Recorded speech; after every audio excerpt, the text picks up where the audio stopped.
कश्मीर के पहलगाम में हुए आतंकी हमले के बाद देश के प्रमुख शहरों में अलर्ट जारी किया गया है। देश की आर्थिक राजधानी मुंबई में भी अलर्ट जारी किया गया है। प्रमुख ठिकानों पर सुरक्षा बढ़ा दी गई है। साथ ही साथ जो बाहरी लोग हैं उन पर खास निगरानी रखने के आदेश दिए गए हैं।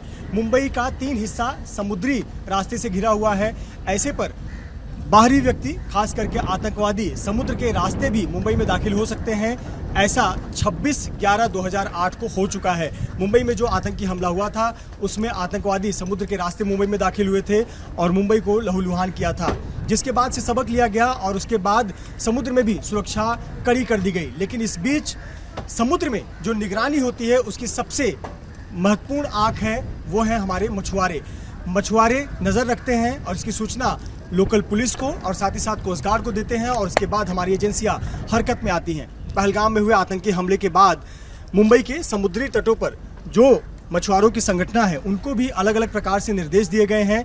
जो भी मछुआरे मछली पकड़ने के लिए समुद्र के अंदर जा रहे हैं उनको निर्देश दिया गया है कि कोई भी संदिग्ध गतिविधि अगर वो समुद्र में देखते हैं, कोई भी अनजानी जहाज, अनजानी मछुआरों की जहाज या फिर ऐसी गतिविधि जो पहले ना देखी गई हो नज़र आती है तो इसकी सूचना कोस्ट गार्ड को दें, इसकी सूचना मुंबई पुलिस को दें। इस प्रकार की सतर्कता बरतने के निर्देश दिए गए हैं। हमारे साथ इस पर बात करने के लिए वर्सोवा कोली मच्छीमार संगठन के चेयरमैन है पराग जी। सबसे पहले हमें बताएं, पहलगाम की घटना के बाद जो आतंकवादी घटना हुई उसके बाद से देश भर में बड़े शहरों में अलर्ट जारी किया गया है। मुंबई के समुद्री किनारों को लेकर आप लोगों को क्या निर्देश दिया गया है? जब से पहलगाम में हल्ला हो गया आतंकी का, तब से मछुआरों में एक अलग से घबराहट पैदा हो गया क्योंकि जब भी 26/11 को हो गया था तब मछुआरों में एकदम पूरा एकदम डर का जैसा माहौल हो गया था। अभी हमारा फिशिंग बंद होने का खाली एक महीना बाकी है।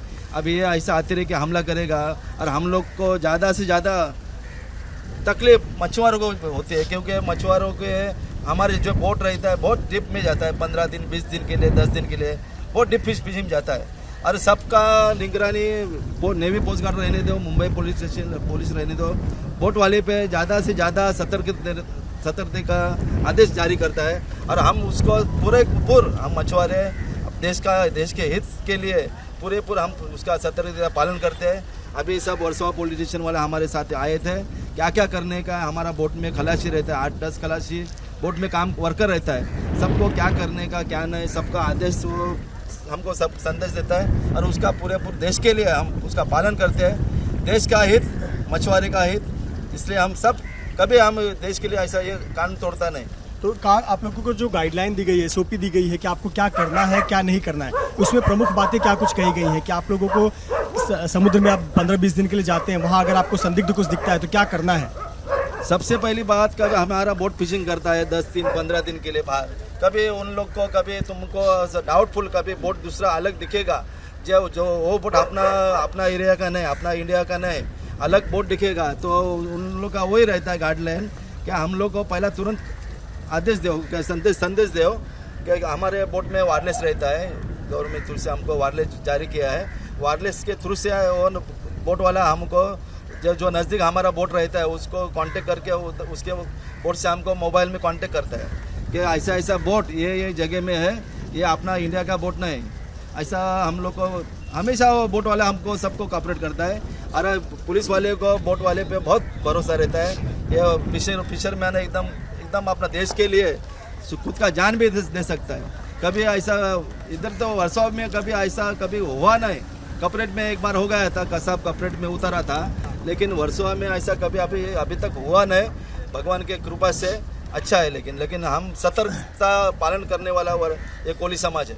यहाँ भी हम देखते हैं बहुत सारे लोग मनोरी साइड से और उत्तन साइड से यहाँ पर आते हैं, समुद्र के रास्ते होते हुए आते हैं, तो कुछ अगर अनजान चेहरे दिखते हैं जिसे आप लोग देखते हैं रोज़ वाले ये नहीं है, तो उसके बारे में क्या कुछ सूचना देते हैं? यहाँ पर लोकल पुलिस भी है तैनात, लेकिन आप लोग क्या सूचना देते हैं? अभी वर्सोवा पुलिस स्टेशन वाला सब फेरी बोट जहाँ से चलता है आता जाता है, उधर दोनों साइड में उन लोग का चेक इन फास्ट चल है। गए 3-4 दिन से जैसा जब से पहलगाम हल्ला हो गया तभी से फेरी बोट में सबका बैग चेकिंग, आदमी का वेरिफिकेशन करना, एकदम तुरंत उसका चौक काम चालू है पुलिस स्टेशन का। अपने जहाज़ों की पहचान हो सके आसानी से, इसके लिए आप लोग तरह तरह के झंडे लगाते हैं। तिरंगा झंडा हर किसी पर एक लगता है, इसके अलावा आप लोग बजरंगबली के, जय श्री राम के झंडे और भगवान के अलग अलग झंडे, समाज के झंडे आप लोग लगाते हैं ताकि एक पहचान हो सके हमारे कि ये हमारे देश के नाविक हैं और आप लोग एक सैनिक की भी भूमिका अदा करते हैं।